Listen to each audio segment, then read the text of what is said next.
Bonjour à toutes et à tous et bienvenue dans la 6e et dernière partie de ma série de vidéos en réponse aux dérives bellicistes de l'état-major des armées et de nos dirigeants. Donc pour commencer, je vais vous souhaiter une très bonne année 2026, le meilleur pour tous ceux qui m'écoutent. Voilà, espérons que cette année ne nous apporte pas son lot de drames, bien sûr, au niveau politique et géopolitique notamment. Espérons que la situation se stabilise et même s'améliore. C'est ce qu'on va espérer pour cette année. Et donc, dans cette vidéo, on va réfléchir à que faire. Voilà. Maintenant qu'on a posé le constat de l'absurdité des guerres modernes et le fait que nous n'ayons que les États n'aient aucune légitimité pour nous forcer à nous battre, nous allons désormais pouvoir du coup réfléchir à comment ne pas aller se battre, justement, comment faire. Donc ça va s'articuler en plusieurs parties. D'abord, si on veut se demander qu'est-ce qu'on peut faire pour ne pas aller se battre, il faut déjà se demander quels sont les scénarios concrets qui pourraient nous conduire dans un état de guerre, premièrement. Ensuite, on va réfléchir à, admettons que l'état de guerre commence, quelles seront les différentes étapes dans le processus de guerre, comment je pourrais dire ça,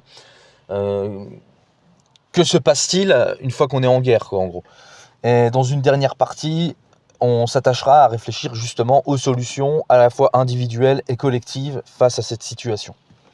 Donc tout d'abord, on vit dans un monde qui est de plus en plus marqué par des crises géopolitiques. Ça a toujours été, mais ça ne va pas du tout en s'améliorant. C'est de pire en pire. Donc là, récemment, on a encore Donald Trump qui a été kidnappé le président du Venezuela, Nicolas Maduro. Ça aurait pu aussi faire l'objet d'une vidéo. Malheureusement, je ne peux pas non plus traiter de tous les sujets. Mais à voir, pourquoi pas. Et donc, ce Donald Trump en question lorgne aussi sur le Groenland et ne cache pas ses velléités impérialistes. Il a aussi parlé de Cuba. Donc ça en est un bon exemple. On a aussi le Japon qui réarme, on a la situation explosive justement en Extrême-Orient vis-à-vis de Taïwan avec la Chine, on a bien sûr le foyer de tension du Moyen-Orient avec le conflit israélo-palestinien et les tensions entre Israël et l'Iran. Donc on voit qu'on a un monde qui est de plus en plus sous tension, les nations européennes réarment elles-mêmes, ce qui est mauvais signe. Et donc nous, le foyer de déstabilisation majeure qui est le plus proche de nous, bien sûr, c'est l'Est de l'Europe, et notamment le conflit russo-ukrainien. Alors comment exactement le conflit russo-ukrainien ou la situation de l'Europe de l'Est pourrait nous amener dans une situation de guerre? Alors, pour commencer, moi je ne pense pas spécialement que si guerre il devait y avoir, ça partirait de la situation précisément russo-ukrainienne. Je pense que ce qui se passe entre la Russie et l'Ukraine, ça va finir par se tasser. Je pense qu'il finira par y avoir un cessez-le-feu, il finira par y avoir un plan de paix, et la situation va s'arranger de ce point de vue-là. Je ne pense pas qu'une guerre va partir de ce secteur-là. Voilà. Par contre, il y a d'autres endroits en Europe de l'Est d'où ça pourrait partir. Premièrement, les États baltes. Il faut savoir que dans les États baltes, il y a, comme en Ukraine, une minorité russophone, une minorité russe, qui est persécutée par les pouvoirs des États baltes. Ce sont des citoyens qui sont en fait des sous-citoyens, des citoyens de seconde zone, puisqu'ils n'ont pas le statut d'apatride, ce statut-là n'étant pas reconnu internationalement, mais ils n'ont pas un statut de citoyen à part entière non plus. Donc, par exemple, ils ne peuvent pas participer aux élections, il y a tout un nombre, il y a un certain nombre de droits que les citoyens ont et que eux n'ont pas. Et donc cela pourrait contribuer à donner une raison à la Russie d'intervenir, on va dire. D'autant que les États baltes multiplient les provocations à l'égard de la Russie. Donc on pourrait imaginer que dans les 5-10 ans qui viennent, la Russie puisse, suite à un incident ou seul l'avenir pourra nous dire ce qui pourrait se passer, la Russie décide d'intervenir dans ces États baltes. Problème, ces États baltes, ils sont membres de l'OTAN et de l'Union européenne. Donc là, à cause des jeux d'alliance, on serait directement impliqué. L'autre point de tension, c'est lié à l'exclave de Kaliningrad. C'est ce petit territoire russe qui se situe en bord de mer Baltique et qui a un intérêt stratégique pour la Russie, mais qui est séparé du territoire russe par notamment les États baltes et la frontière avec l'Ukraine et la Pologne notamment. Et donc on se retrouve un peu dans la même situation que l'Allemagne juste avant la Seconde Guerre mondiale, qui avait son corridor, qui avait le problème du corridor de Danzig. Donc il y avait une partie du territoire allemand qui était enclavée par la Pologne. Et donc ce que les Allemands ont voulu faire, c'est rattacher ce territoire-là à l'Allemagne, puisque là aussi il y avait un intérêt stratégique. Et le problème, c'est que pour ce faire, l'Allemagne a attaqué la Pologne, et c'est ce qui a déclenché la Seconde Guerre mondiale. Là, on a un problème qui ressemble un petit peu. Et le problème, c'est qu'on voit que les Polonais et même les Allemands sont en train de masser des soldats, des troupes dans ce secteur-là. Et donc, on pourrait imaginer que la Russie, veuillant manœuvrer pour accéder à cette exclave, il puisse y avoir à un moment donné un incident diplomatique, y compris aussi avec les États baltes d'ailleurs.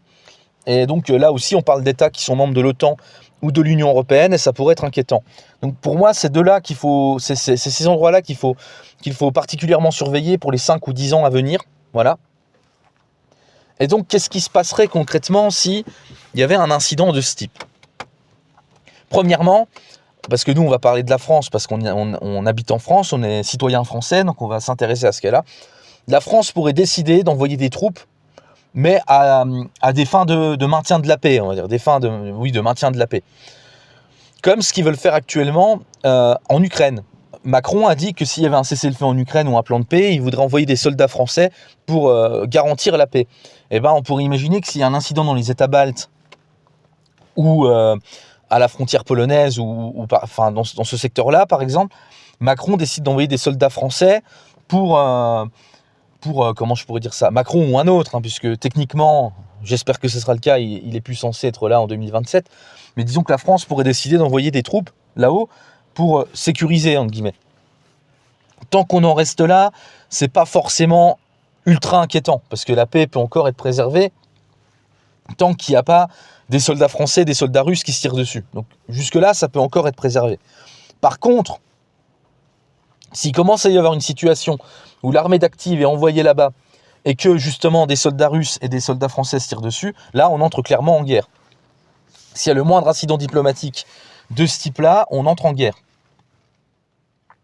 Et alors là, si on entre en guerre, alors bien sûr, au départ, ce sera l'armée d'active, mais ça ne durera pas très longtemps, parce que l'armée d'active n'est pas non plus faite pour tenir une guerre à haute intensité éternellement. Donc, ce qui se passera, c'est que assez rapidement, on appellera la réserve opérationnelle sur place. Donc, qu'est-ce que la réserve opérationnelle? Ce sont des civils ou parfois d'anciens militaires qui se consacrent à des activités militaires sur leur temps libre, ça peut être le week-end, pendant leur congé, etc. Et donc qui sont formés au maniement des armes et aux techniques de combat. Et donc ces citoyens-là, donc c'est la réserve opérationnelle, donc c'est la deuxième ligne de défense, on va dire. C'est eux qui seront envoyés en premier si l'armée d'active ne suffit pas à faire la guerre. Ensuite, en troisième partie, il y a je ne me souviens plus du nom exact, mais il y a une deuxième catégorie de réserve qui est composée de tous les soldats d'active ou de réserve qui ont fini leur service, donc qui ne sont plus en contrat avec l'armée, mais qui ont fini leur contrat depuis moins de 5 ans. Ça veut dire que quand vous étiez militaire ou réserviste, si vous arrêtez votre service, l'armée peut encore vous appeler pendant 5 ans. Et donc la troisième ligne de défense, c'est celle-ci. Ce sera les anciens militaires et les anciens réservistes qui seront rappelés. Mais très vite, tout ça, ça ne suffira pas. On a bien vu en Ukraine, c'était très insuffisant d'envoyer juste l'armée de métier. Donc là, on peut en arriver à ce qu'on appelle une mobilisation générale, une mobilisation de tous les citoyens en âge et en condition de combattre. Et donc c'est le plus inquiétant parce que c'est là qu'on pourrait tous être concernés, du coup.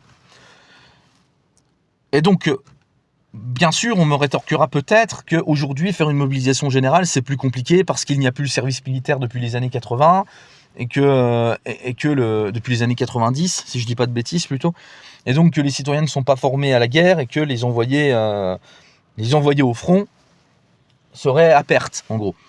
Oui, pour l'instant. C'est sûr que si c'est demain, ça va poser problème. Mais souvenez-vous, Macron a décidé de réinstaurer une forme de service militaire volontaire pour l'instant. Pour l'instant. Parce que moi, je pense qu'il n'a pas vocation à rester volontaire, ce service militaire. C'est pour commencer. Leur but est de reconstituer une réserve de chair à canon parce qu'ils anticipent cette possibilité de guerre totale, notamment avec la Russie. Donc pour l'instant, c'est un test, c'est un service militaire volontaire. Mais vous pouvez vous attendre à ce que dans les 10 ans qui viennent, eh bien, ça ne soit plus que les volontaires. Peut-être que le service va devenir obligatoire, ou peut-être, par exemple, qu'il y aura un système un peu similaire au pass sanitaire. C'est-à-dire, si vous voulez conserver certains droits, certaines libertés, vous serez obligé de faire le service militaire. Et vous serez certes libre de ne pas le faire, mais à ce moment-là, il faudra en payer les conséquences. C'est possible qu'un tel système se mette en place. C'est possible aussi. Alors ensuite, qui ça va concerner, quelle tranche d'âge, etc. C'est encore assez difficile de le dire. Mais moi, je pense qu'ils vont remettre petit à petit en place un service militaire parce qu'ils se préparent à cette éventualité de recourir à la mobilisation générale, donc cette mobilisation générale que je décris et sur laquelle j'ai fait une vidéo dans laquelle j'explique que je pense qu'elle devrait tout simplement être abolie. Voilà. Donc maintenant qu'on a dit tout ça, c'est bien beau, mais du coup, ça fait peur, c'est pessimiste, certains diront. C'est angoissant parce qu'on n'a pas envie de se retrouver dans une tranchée ukrainienne ou ailleurs à mourir dans la boue, dans le froid, comme les poilus en 14-18, surtout pour un État qu'on déteste. Parce que, on va pas se mentir, la plupart des Français détestent leur gouvernement, détestent leur État. J'en fais partie. Je déteste Emmanuel Macron, je déteste la République française. Je n'ai pas envie de mourir pour Emmanuel Macron, ni pour la République française, ni pour ce régime pourri et ce système corrompu. Et je pense que beaucoup de gens se retrouveront dans ce que je suis en train de dire. Donc ça fait un peu chier de se dire qu'on va finir peut-être notre vie dans une tranchée comme un chien. Voilà, ça fait chier quand même. On n'a pas envie de finir comme ça. Donc il faut réfléchir un petit peu à que faire. Voilà, c'est sûr. Donc sur ça, il y a deux volets. Il y a le niveau, ce qu'on peut faire individuellement et ce qu'on peut faire collectivement. Individuellement, ce qu'on peut faire, c'est déjà anticiper la situation. Donc comment on anticipe la situation ? Déjà, ça passe évidemment par le fait de rester informé, de surveiller tout ce qui se passe. Voilà. De regarder les mouvements militaires, la géopolitique, voir un petit peu comment les choses évoluent, et pour rester alerte et saisir le moment de bascule. Voilà, parce que c'est ça qui est capital. Ensuite, moi, je vous recommande de mettre de l'argent de côté. Si possible, mettez de l'argent de côté en cash plutôt que sur un compte en banque, parce que en cas de guerre, ils peuvent saisir tous les biens et toutes les économies des gens. Les textes de loi le permettent, donc si vous pouvez mettre de l'argent en liquide de côté, voire investir dans des choses comme l'or ou des choses comme ça, je vous conseille de le faire. Mettez un maximum d'argent de côté pour le cas où vous seriez obligé de quitter ce pays en urgence, ou tout simplement si la crise économique s'aggrave en raison d'une crise géopolitique, parce qu'il y a aussi cet aspect-là qu'il faut prendre en compte, c'est que si demain c'est la guerre, tout va exploser, l'inflation va déjà que l'inflation est grande, ça va être encore pire si demain c'est la guerre. Donc il faut anticiper tout ça, si possible faire des économies, faire des stocks aussi de nourriture, d'eau, de carburant, de tout ce qui peut se stocker, de produits d'hygiène, de produits ménagers. Si vous pouvez faire des stocks, faites des stocks, évidemment, voilà. Autre chose qui peut être très utile, c'est de mettre à jour tous vos papiers d'identité, vos papiers administratifs, vos passeports, tous les documents qui peuvent être nécessaires pour quitter le pays, etc. Tout ça doit être à jour. Voilà. Apprenez des langues étrangères. Ça aussi, ça peut être très utile d'apprendre des langues étrangères parce que si vous voulez vous intégrer dans un pays étranger, il n'y a pas le choix, il n'y a pas 36 000 façons, il faut connaître la langue. Donc, apprendre des langues étrangères. Évidemment, apprendre aussi un métier, parce que on est nombreux à faire des métiers qui peuvent fonctionner ici en France, parce qu'on a une économie de service où on peut se permettre de faire des boulots qui ne sont pas vitaux.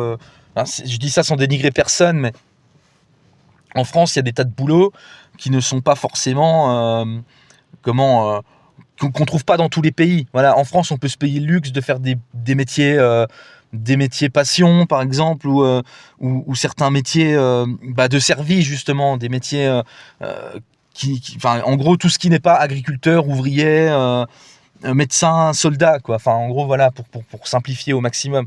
Donc, on est nombreux à avoir des métiers comme ça, que si demain, on est obligé de partir à l'étranger, avec ce CV-là, on ne trouvera pas forcément un travail. Et donc, moi, je vous invite à apprendre des métiers qui peuvent être valorisables partout et tout le temps. Donc ça peut être des métiers manuels, ça peut être la cuisine. La cuisine française est très demandée à l'étranger. Ça peut être des compétences informatiques.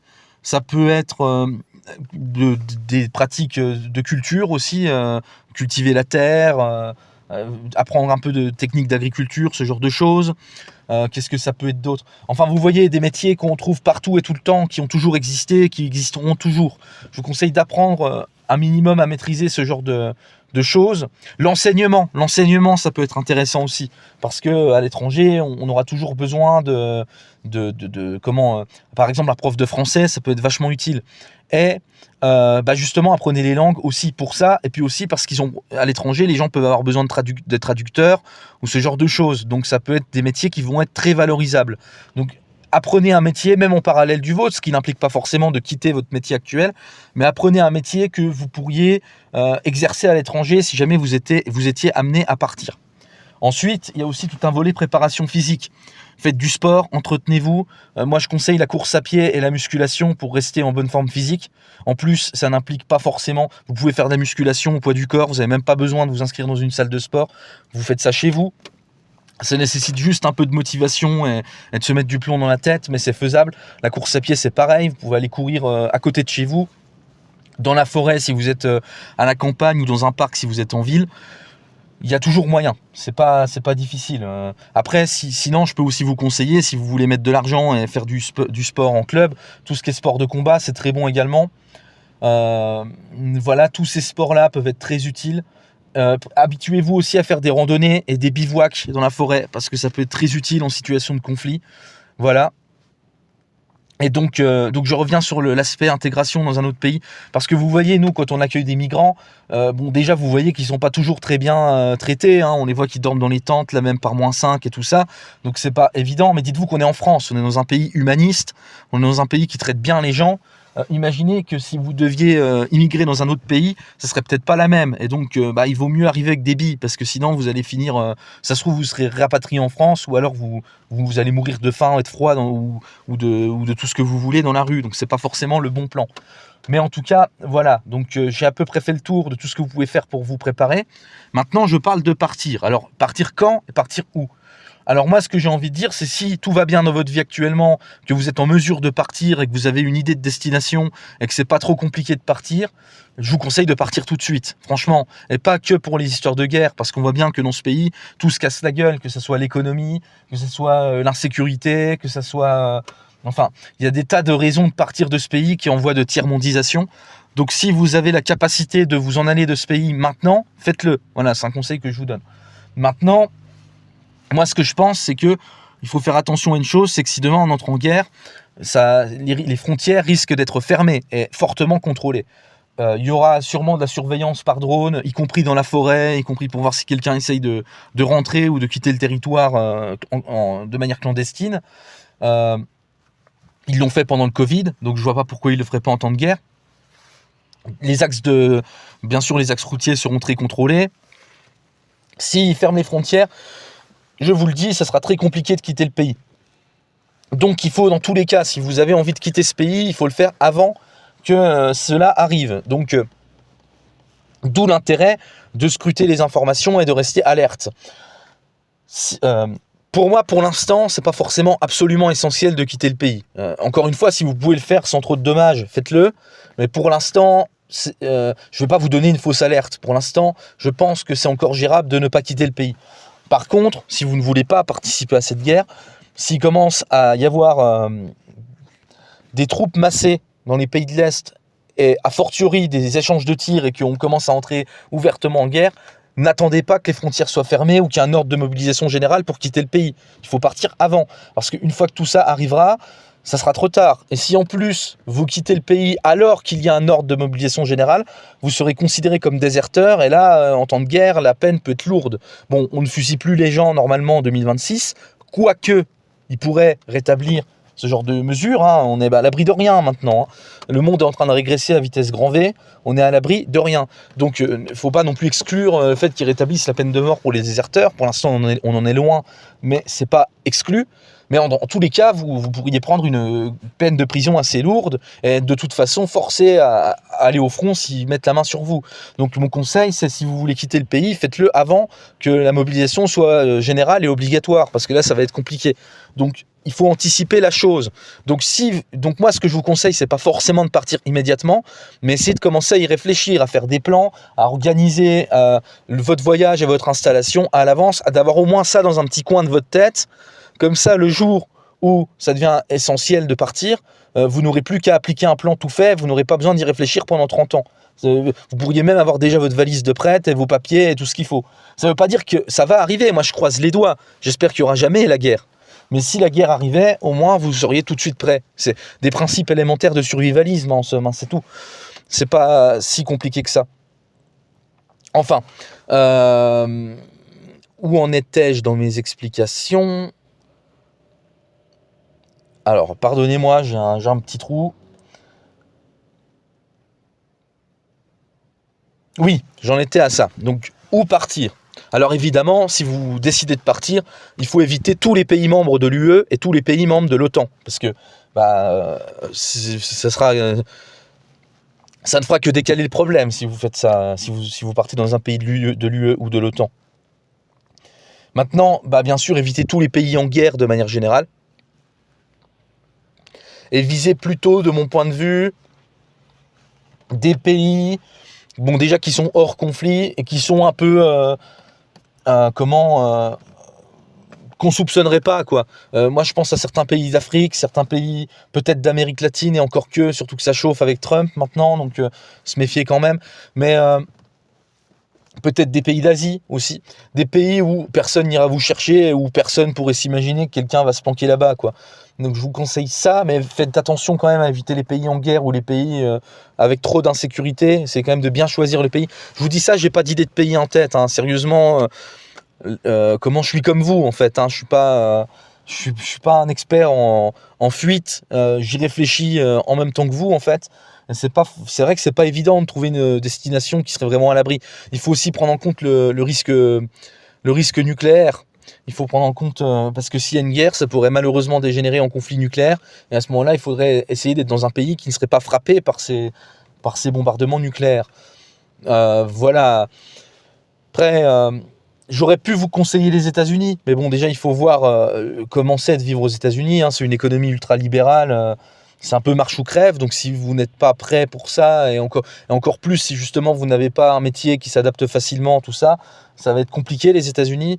De plus, j'ai vu que maintenant, pour rentrer aux États-Unis, ils contrôlent les réseaux sociaux à la frontière pour voir si vous n'avez pas de contenu anti-système ou de choses comme ça, auquel cas vous êtes refoulé.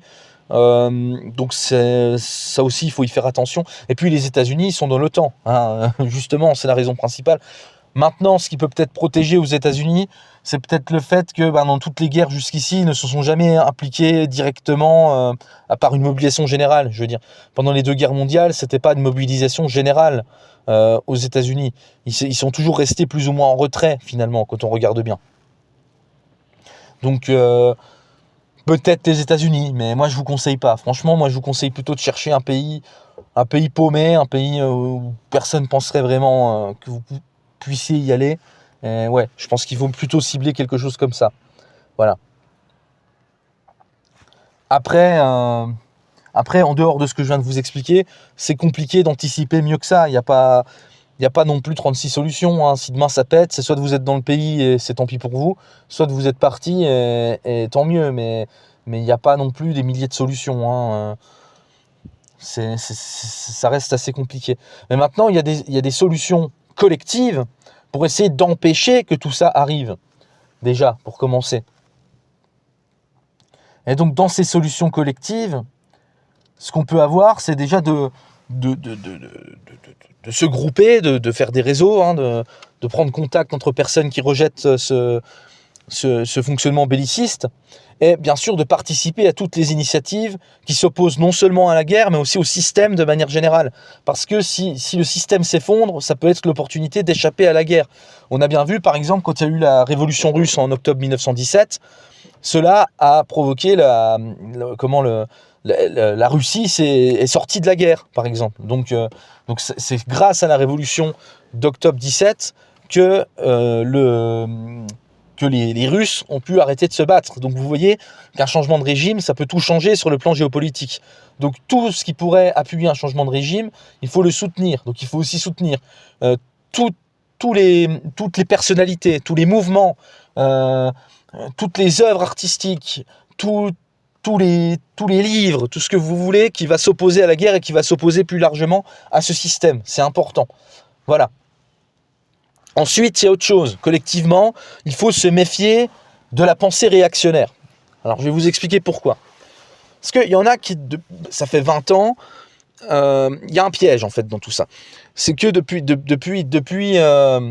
la Seconde Guerre mondiale, on avait une poussée des idées progressistes, on va dire. Donc pendant longtemps, on va dire que jusqu'à la fin des années 2010, le consensus général était plutôt à gauche, qu'il fallait être de gauche et que si vous n'étiez pas de gauche, c'est là que vous étiez un petit peu pestiféré et traité comme un monstre et comme un hérétique. Voilà. Ce qui se passe, c'est que depuis 5-10 ans, on va dire, il y a eu une inversion de la chose. C'est-à-dire que les gens ont eu ras-le-bol de la morale de gauche, on va dire ça comme ça, et donc les gens sont en train de basculer de plus en plus à droite. Et donc certains vont dire « Ah bah c'est cool, on est enfin libéré de la bien-pensance de gauche, machin ». Je dis pas que ça peut pas avoir des aspects agréables. C'est vrai que quand on était en pointe dans le wokisme et ce genre de choses, il y avait certains aspects qui pouvaient être énervants. J'étais le premier à le dire, à le critiquer et à le dénoncer à l'époque. Il y avait un côté pensée unique, un côté assez désagréable. Le problème, c'est que là, on est en train d'aller dans la bascule inverse. Et comme les gens sont gavés et en ont eu marre de ces 70 ans de gauche, on va dire, ils sont prêts à signer n'importe quoi avec l'extrême droite. Et le problème, c'est que l'extrême droite, eh ben justement, c'est le meilleur allié de la guerre. Et ce qui va se passer, c'est que les gens, comme ils veulent remettre de l'ordre et qu'ils en ont marre que leurs ados ils aient les cheveux bleus, ils vont être pour le service militaire, ils vont être pour le rétablissement de la peine de mort, ils vont être pour un État plus fort et plus autoritaire, pour une police plus armée, plus répressive, pour qu'on donne plus de moyens à l'armée, pour qu'on aide moins les pauvres, pour qu'on serre la vis, quoi, de manière générale. Les gens sont en train de réclamer à ce qu'on serre plus la vis. Et le problème, c'est que ça, vous êtes en faisant ça, faut pas oublier que c'est toujours le même système. Hein. Avant, il était peut-être officiellement en façade plus orienté à gauche. Maintenant, il est peut-être en façade plus orienté à droite, mais c'est les mêmes gens derrière. C'est le même système fondamentalement. Donc en fait, en donnant tous ces moyens réactionnaires à l'État, au système, vous êtes en train de donner les moyens au même système que celui qui vous énervait avant, de vous envoyer au casse-pipe dans une tranchée en Ukraine, par exemple. Donc attention, il faut contextualiser les choses. Par exemple, la peine de mort, pourquoi pas dans certains cas ? Ça pourrait faire l'objet d'une vidéo, c'est un autre débat, on pourra en discuter. Moi, je pense qu'il y a du pour et du contre. Mais pourquoi pas ? Mais le problème, c'est que si vous soutenez, par exemple, le rétablissement de la peine de mort sous le système actuel, vous pouvez être sûr que ça va être utilisé pour flinguer les déserteurs ou pour flinguer les pacifistes, par exemple, en temps de guerre. Donc c'est pour ça qu'il faut faire attention avec la pensée réactionnaire qui en essor actuellement. Moi, je pense qu'en ce moment, il vaut mieux, même si c'est pas trop votre tasse de thé à la base, même si vous n'aimez pas la gauche, admettons, je pense qu'en ce moment, c'est plus stratégique de soutenir des pensées ou des mouvements de gauche plutôt que des mouvements de droite ou d'extrême droite. Parce qu'en faisant ça, vous allez soutenir la guerre. Et c'est pas forcément ce que vous voulez. Encore une fois, vous n'avez pas envie de mourir dans une tranchée pour la République française. Enfin, en tout cas, c'est mon point de vue. Voilà. Après, chacun, il en fera ce qu'il veut. Moi, je dis ça, je dis rien. À la limite, vaut mieux que vous souteniez personne, que vous soyez apolitique, que vous ne votiez pas, plutôt que d'aller soutenir des Zemmour ou des Marine Le Pen ou des Bardella ou des Gugus comme ça, qui pour moi vont ou si vous êtes américain, bon, je pense pas qu'il y a des Américains qui m'écoutent, mais si vous êtes américain, soutenir des Trump ou des Bolsonaro au Brésil ou des Javier Milei en Argentine ou des Gugus comme ça, parce que ces mecs-là, ces mecs, leur logique, c'est la loi du plus fort. Donc si vous mettez des Gugus comme ça au pouvoir, vous allez l'avoir, votre guerre. Voilà. Donc il faut soutenir toutes les initiatives qui peuvent empêcher la progression de ces idées-là. Voilà. Et collectivement, c'est à peu près ce que je voulais dire. Hein. Bien sûr, tout projet collectif implique une implication justement individuelle. Donc si vous voulez freiner les idées bellicistes, il faut commencer par vous-même propager des idées pacifistes. Voilà. Donc j'en ai fini avec cette vidéo et avec cette série de vidéos sur les questions de la guerre, on va dire ça, et des dérives bellicistes de nos élites. Je vous remercie d'avoir visionné cette vidéo et cette série de vidéos complètement. Je vous invite à déposer un j'aime, un commentaire, à partager cette vidéo, à vous abonner à ma chaîne. Voilà. Je vous remercie encore une fois. Je vous souhaite encore une fois une très belle année 2026. Et je vous dis à très bientôt pour une prochaine vidéo. Allez, salut à toutes et à tous.